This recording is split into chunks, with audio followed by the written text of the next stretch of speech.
Guys video को पूरा and तक लाजमी देखें। ये देखें भाई का राउंड बार को कैसे जॉइंट मारने का क्या तरीकाकार बताते हैं। देखें भाई वीडियो को पूरा देखें कि भाई अभी वी कट मारेगा। वी कट मारने के बाद फिर इसमें वेल्डिंग मारेगा ताकि वेल्डिंग मजबूत हो।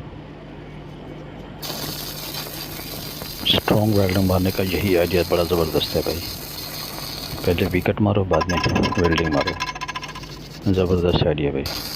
Well done.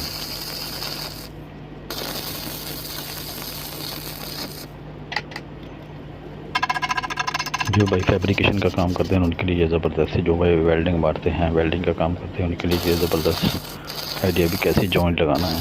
ये जॉइंट लगाने का भाई तरीका बता रहे हैं कैसे वेल्डिंग मारना है कैसे इसको वी कट मारना है। ज़बरदस्त आइडिया। वेल डन भाई ज़बरदस्त।